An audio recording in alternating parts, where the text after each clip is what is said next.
So, magandang umaga, tanghali at gabi sa inyong lahat ng nakikinig ng audio record nito. Bible verse natin for today is Acts chapter 9 verse 1 to 2. Samantala, patuloy ang pagbabanta ni Saulo na maipapatay ang mga alagad ng Panginoon. Lumapit siya sa pinakapulong pari ng mga Hudyo at humingi ng mga sulat para sa mga sinagoga sa Damasco upang madakip niya at madala sa Jerusalem ang sinumang lalaki o babae na matagpuan niya roong kaanib sa daan ng Panginoon. Naglakbay si Saulo papuntang Damasco at nang siya ay malapit na sa lungsod, biglang kumislap sa paligid niya ang isang nakakasilaw na liwanag mula sa langit. Natumba siya sa lupa at narinig niya ang isang tinig na nagsasabi, "Saulo, Saulo, bakit mo ako inuusig?" "Sino kayo, Panginoon?" tanong niya. "Ako si Jesus ang iyong inuusig," tugon ng tinig sa kanya. "Tumayo ka't pumasok sa lungsod at do'y sasabihin ko sa iyo kung ano ang dapat mong gawin."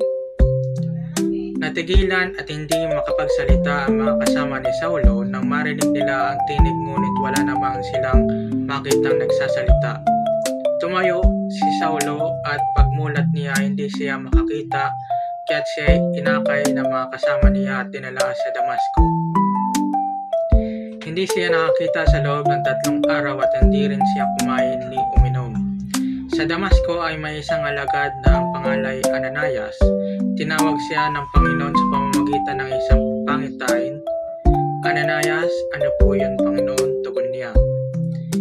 Sinabi ng Panginoon, "Pumunta ka sa kalyeng tinatawag na Tuwid sa bahay ni Judas at ipagtanong mo ang isang lalaking taga-Tarso na ang pangalay Saulo. Siya ay nanalangin ngayon sa isang pangitain, nakita ka niyang pumasok sa kinaroroonan niya at pinatungan mo siya ng kamay upang siya ay makakitang muli." Sumagot si Ananias, "Panginoon, marami na po ako nabalitaan tungkol sa taong ito at sa mga kasamaang ginagawa niya sa inyong mga hinirang sa Jerusalem.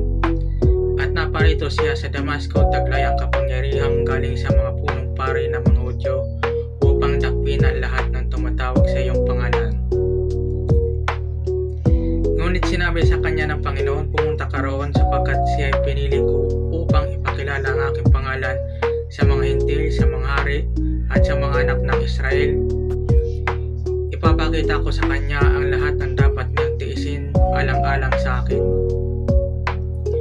Pumunta nga si Ananias sa naturang bahay at pumasok dito. Ipinatong niya ang kanyang mga kamay kay Saulo at sinabi, "Kapatid na Saulo, pinapunta ako rito ng Panginoong Hesus na nagpakita sa iyo sa daan nang ikaw ay papunta rito.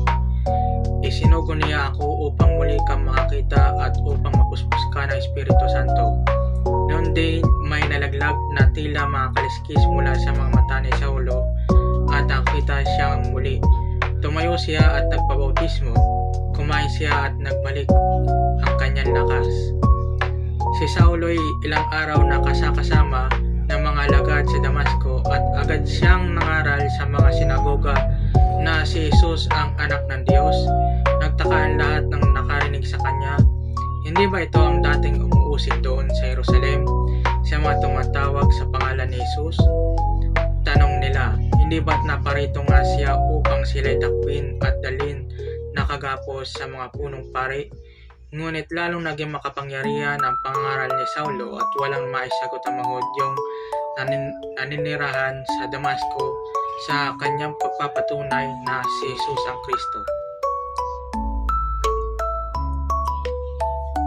1 Thessalonians chapter 5 verse 8. Ngunit dahil tayo sa panig ng araw, dapat maging matino ang ating pag-iisip. Isuot natin ang baluti ng pananampalataya at pag-ibig at isuot ang helmet ng pag-asa sa pagliligtas na gagawin sa atin ng Diyos.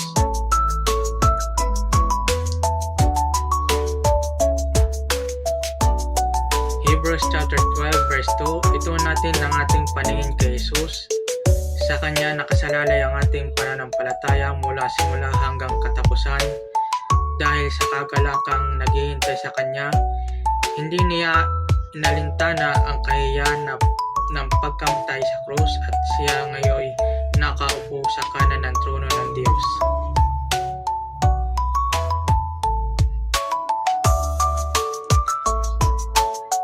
Joel chapter 2 verse 25 to 26. Ibabalik ko ang lahat ng nawala sa inyo ng pinsalayan ng katakot-takot na balang ang inyong mga pananim. Ako ang nagpadala ng hukbong ito laban sa inyo.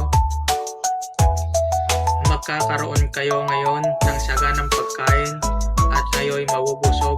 Pupurihin ninyo si Yahweh na inyong Diyos na gumawa ng mga kahangahangang bagay para sa inyo. Hindi na muli pang kukutyain ang aking bayan.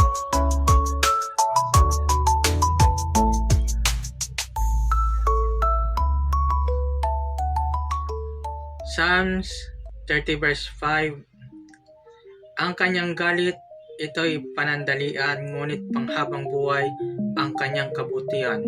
Sa buong magdamag, luha may pumatak, pagsapit ng umaga, kapalit ay kalak.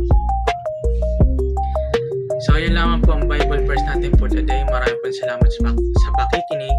Paki-share, like,